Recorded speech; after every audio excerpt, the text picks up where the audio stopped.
ভাইয়া, হ্যাঁ, এবার ঈদে কুরবানি দিতে হবে, সবাই দিচ্ছে। গরু আমার পুরো মাসের আয় 8,000 টাকা, আর একটি গরুর দাম হচ্ছে 90,000 টাকা। কি করে এবার কুরবানি দেই? লোকে কি বলবে ভাইয়া, 3 বছর ধরে কুরবানি দাও না। জামাল ঠিকই বলছে ভাইয়া, এলাকার মান সম্মানের ব্যাপার আছে। মান সম্মানে পেট ভরে না রে ভাই, পরিবারের খরচগুলো তো দেখতে হয়। তোরা যা, আমি দেখতেছি।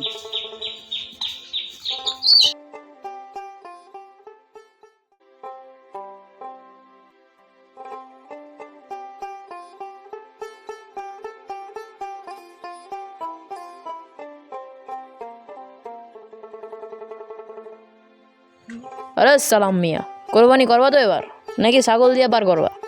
আরে কাদের ভাই, ওর অবস্থা তো জানোই। রাখেন তো কাদের ভাই, এই গরিবের সাথে কথা বলে আমাদের লাভ নেই। জানি তো, গরিব মানুষের শখ বেশি। এরা গরু দিয়ে কোরবানি দিতে পারে না, কিন্তু ছাগল দিয়ে লোক দেখানো কোরবানি দেয়। তা করে গরিবেরা, আমার আবার অনেক কাজ আছে, গেলাম আমি। কাদেরের কথায় মন খারাপ করো না ভাইয়া। মন খারাপ করিনি, রাগ হচ্ছে। গরিব বলে কি আমরা মানুষ নই? আসসালামু আলাইকুম রহমতুল্লাহি ওয়াবারাকাতুহু। আজকে এই দিনে আপনাদের সকলকে একত্রিত করার একটি কারণ যে আগামী 2 দিন পর আমাদের কোরবানি। তো আমি এই কোরবানি উপলক্ষে কিছু গুরুত্বপূর্ণ নসিহত আপনাদের মাঝে পেশ করব। তো সবাই নসিহতটা মনোযোগ দিয়ে শুনবেন। যে কুরবানি মানে শুধু পশু জবাই নয়, কুরবানি মানে নিজের নফসকে কোরবান করা। ইব্রাহিম আলাইহিস সালাম নিজের কলিজার টুকরা ইসমাইলকে কুরবানি দিতে রাজি হয়েছিলেন আল্লাহ তাআলার হুকুমে। যদি তোমাদের সামর্থ্য না থাকে তাহলে আল্লাহ তাআলা তোমাদেরকে বাধ্য করেন নাই, কিন্তু যদি তোমাদের সামর্থ্য থেকে অহংকারের জন্য কোরবানি দাও তাহলে সেটা কবুল হবে না। সুতরাং আমাদের সবার উচিত যে আমরা কুরবানিটাকে মানুষ অর্থাৎ লোক দেখানো না থাকে, আল্লাহ তাআলা সন্তুষ্টি অর্জনের মাধ্যমে এই কুরবানিটা করা।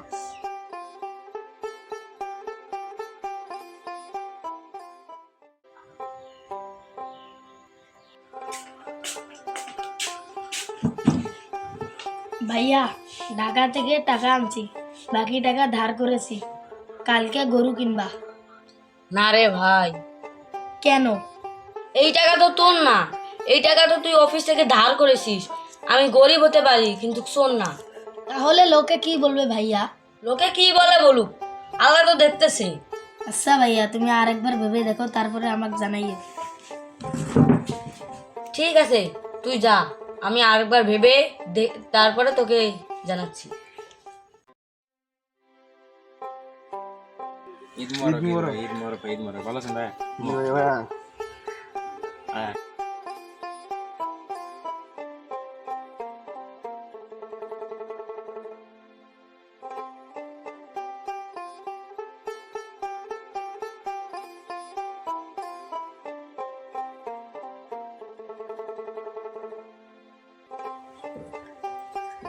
ও সালাম মিয়া, আমি 3টা গরু কোরবানি দিচ্ছি, আসো দেখে যাও।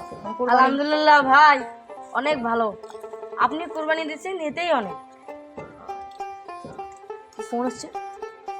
হ্যালো, কি? আমার ফ্যাক্টরি সবকিছু আগুন লাগে পুড়ে গেছে? চিন্তা করো না ভাই, সব ঠিক আছে। দেখলে ভাইয়া, আল্লাহ 1 সেকেন্ডে সবকিছু শেষ করে দিতে পারে। ঠিক বলেছো। আমি এতদিনে বুঝতে পারলাম অহংকার পতনের মূল। আমি এতদিন থেকে আপনাদের সকলের সাথে যে বেয়াদবি করেছি, আপনারা আমাকে ক্ষমা করবেন। আসেন, আমি 3টা গরু কোরবানি দিতেছি, আপনারা আমার সাথে শরীক হন। আল্লাহ তুমি করো একটু মেহেরবানি, কবুল করো আমার কোরবানি।